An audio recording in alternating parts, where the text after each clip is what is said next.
Hello and welcome to episode 11 of the House Detective Diaries, where I take you through some of the interesting things I've uncovered during my house history research. Today I'm going to be talking about where Fortitude Valley gets its name from. I'm going to show you some great photos of houses being relocated and have a bit of a chat about moving houses. Then I'm going to tell you a little bit about this house at New Farm that I was researching and why you need to be really careful to check multiple sources of information when you're trying to work out when a house was built. We'll then have a look at the pattern of subdivision of land in Moorooka. Finally, remember when Fortitude Valley backyards were full of massive stable blocks and huge chook pens and outdoor wash houses? No, neither do I, but I found some really cool records that show when it was. I hope you enjoy watching. Where does Fortitude Valley get its name from? Well, it all started with a gentleman by the name of Dr. John Dunmore Lang. Now, he was a Scottish Presbyterian minister, and he's got a bit of an interesting reputation, let's just put it that way. But he decided that when the convict colony had closed in Brisbane, or Moreton Bay as it was then, and the area was open up to free settlers, he wanted to encourage immigrants from overseas to travel here in order to both alleviate the poverty in England and the United Kingdom and to also provide a workforce here and a population boost here in Brisbane. They were promised a grant of land once they arrived, as long as they paid their passage out here. The first three of Reverend Lang's ships arrived in Brisbane in 1849, and they were named the Lemur, the Chaseley and the Fortitude. However, when they tried to make good on their claims for land, the New South Wales colonial government refused Lang's request, saying that it was never officially an agreement. So these poor people who've just probably had roughly a 3-month journey from England then arrived in this, basically what was a small village at the time in Brisbane, and had nowhere to go, had nowhere to stay, had basically what they'd brought with them. So a lot of them set up temporary sort of tent dwellings and shanty dwellings in an area between what is now Ann Street and St. Paul's Terrace, in a low hollow in that area. And this depression became known as Fortitude Valley, after the name of one of Lang's ships. And eventually the whole area became known as Fortitude Valley. And finally, the suburb was officially named Fortitude Valley, or the Valley as we often call it now. So there you go, that's how Fortitude Valley got its name. And I'm guessing that those early settlers probably needed a fair bit of fortitude to deal with the hardships they found on arrival and the disappointment. Relocated houses. So I've talked a little bit about this being a common practice in Queensland in, I think it was episode 7. And I've also discussed why, as a house historian, I don't think it's a good idea to relocate houses, because it's very hard to track their history once that happens. But what I thought I would do here is just share a little bit of a quick history of relocating houses and show you some fantastic photographs of houses and buildings being moved in Australia over the years. This practice actually began back in the earliest days of non-Indigenous settlement in Australia. So particularly in the gold rush era in the 1850s, miners would establish a little cabin or a shanty for themselves, or shop owners would establish premises wherever the gold rush was centered. And then as gold discoveries were made elsewhere and everyone packed up and left, often they would take their dwellings or their shops with them. This practice continued once the railways started to be constructed in Australia as well, and often houses and commercial premises would be moved along with the terminus of the railway line as the line was constructed, because that's obviously where the most business was and the best place to live often. But this practice has just continued and continued. A lot of our buildings and houses are built of timber in Australia, and particularly Queensland, which makes them very easy to relocate. But this practice has continued over the years, and they've been moved by rolling them on logs and manual labour, men pulling them. They've been moved by being towed by horses or teams of bullocks. Down the track they were pulled by steam engines or tractors. And then to the modern day when they were pulled by trucks and other vehicles, or even floated down a river in one situation. All kinds of different buildings were moved as well, not limited to small one-story buildings. There's multi-story buildings, churches, pubs that have been relocated. And it's really quite a remarkable practice, and I think we don't realise how unusual that is, particularly in Queensland. I know of stories where architects from some of the southern states have been absolutely bewildered by the fact that we just pick up our houses and move them, or just pick them up and slide them across the block and build next to them. So it's quite an interesting practice, and I think it's really a fascinating area of Australia's architectural history. Pretty much every time I start researching a house, I am optimistic that it's going to be quick and easy, and of course it never is.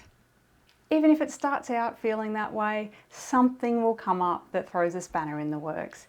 And this was exactly what happened with a house that I was researching in at New Farm. So I had a quick look at Google online to have a look at the style of the house, and then I went to the Brisbane City Council archives. I've spoken previously about the archives and the great collection they have there to help with house history research. One of the sources of information I use at the archives in particular are what are called building cards. And these are, as the name suggests, these were individual cards that were made for each property in Brisbane, and they record any applications to undertake building work or make changes to the property. So they were an early form of what is today development application records. These cards were used from about 1946 up until the 1980s when the system became computerized. So they're a really handy source of information, particularly often when I'm looking at old houses that were built before 1946. They're useful to tell me when different extensions or alterations were made to the house, or to tell me if a house was indeed built after 1946. But back to the subject house, I pulled the card on this property, and it actually said that an application to pull down and rebuild the house had been approved in December of 1946. So if you were to just look at that record, you would say this house was definitely built after 1946. For those of you who aren't familiar with the details of Brisbane City Plan, I know, who wouldn't be? There is particular criteria for protecting houses that were built before 1947. So up to December 1946, if a house was built in that period, in theory, it cannot be demolished. And this is why people often want me to find out when their house was built, to find out if these restrictions apply or not. So based on this building card, if they had the approval to pull down and rebuild it granted in December of 1946, then another house you would think couldn't have been built on the block until 1947. But this is where the spanner comes into this. When I looked at the street view images, I could tell straight away that the core of the house had a roofline that was only built in Brisbane between about the 1850s and 1900. So I know that it's incredibly unlikely, based on the style of the house, that it was built after 1946. So yes, I then had to consult other sources of information, post office directories, the 1936 and 1946 aerials, old sewerage maps, and combining all the information I had, I could then confirm that yes, the roofline of the house is an old roofline because this house was indeed there. To double check, I overlaid the old sewerage plan that predated 1946. I overlaid that over the current aerial photo, and the footprint, the ridge line, and the setback of the house from the street all match perfectly. So this tells me that the house that is there now was still the one that was shown in this sewerage plan from 1912. So what does this all mean? Well, basically it means that, like today, even if someone is issued with an approval to do work on their house or to demolish their house, it doesn't necessarily mean that it happened. So that's what's happened here in this situation. They were granted approval by Brisbane City Council to demolish an existing house and build a new one, but for whatever reason, that never happened. But if I had just looked at that building card, I would have come to the conclusion that that house was built after 1947. So that would have been a real trap, particularly if you didn't know what old styles of houses looked like. So I guess what I'm basically trying to say is you always need to consult multiple sources when you're researching a house. Never ever rely on a single source, particularly never ever rely on the dates of construction on real estate websites. On the House is one website that often has dates of construction. I have never ever found one that was correct ever. So yes, a bit of a warning there too. Never rely on those dates. I have no idea where they come from. So that was just an insight into one of the unusual situations I have come across when trying to work out a date of construction of a house. I recently researched a house at Moorooka, and when I was tracking the subdivision of the land of this particular property, I realised that it was a really good example of land subdivision. All land in Australia, it was first stolen from the First Nations people, and then the relevant government authority would subdivide the land and issue an official description over each block. So in Moorooka, for example, as it was elsewhere in Brisbane, most of the times they would be issued a portion number, portion 360, or in the inner city areas it might be a suburban allotment number. These were the descriptions that were used to identify blocks of land before the lot on plan system that we use today was introduced. From those large portions that were sold by whatever the government authority was at the time, so in the early days before 1859, it was all run by the New South Wales colonial government. When we became the colony of Queensland in 1859, these land subdivisions and sales were undertaken by the Queensland colonial government, and then after 1901, when we were made a federation in Australia, it was issued by the state of Queensland. These large portions generally measured sort of in the tens of acres to the hundreds of acres, so they were really big blocks of land, big holdings of land, and it wasn't uncommon, as was the case in this property at Moorooka that I was looking at, for people to buy multiple adjacent portions. So they would have hundreds and hundreds of acres of land in one holding. In 1860, Francis Henry Tam purchased a number of adjacent portions between today's Beaudesert Road and Ipswich Road at what is now Moorooka. Back then it was sort of vaguely known as Rockley, the whole area, or Rocky Waterholes. And this area totaled 120 acres. It seems to have remained largely undeveloped during that time, however, and it was common for these big blocks of land to just be used for grazing purposes or to be just held as an investment property.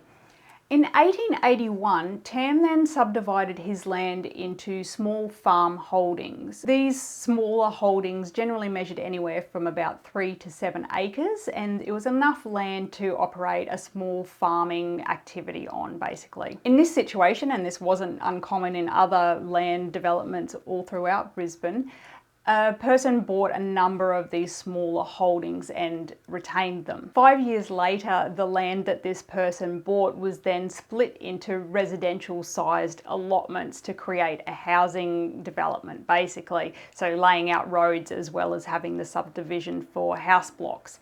Now, when I say residential size, in Brisbane, the standard basic residential size block was 16 perches. That's because 16 perches was the minimum size allowable under the legislation at the time. So to obtain larger grounds or backyards, people often bought multiple adjacent blocks. In this case, one gentleman bought 6 adjacent allotments on one street, and then he then split them further and sold 3 to one member of family and 3 to another member of the same family. Much further down the track in the 1950s, the 3 blocks owned by a gentleman named John Arnold were further split up, and The final block was sold in 1954. And it's quite interesting when you look at the street, you can see the different ages of the houses, which is a good indication of when each block was split off because they were built on shortly after. So you can see that on the block that John Arnold sold in 1954, that there's a house that is from that era right next to his house, which was much earlier. So that gives you an idea of a very common pattern of subdivision of land in Brisbane. Starts with huge holdings purchased from the government, progresses down to smaller farm holdings. These are then further subdivided into residential developments, and a lot of the streets we know today laid out as part of those. And then you have all the way down to the individual blocks, some of which maybe weren't actually split off from other houses until the post-war period or later.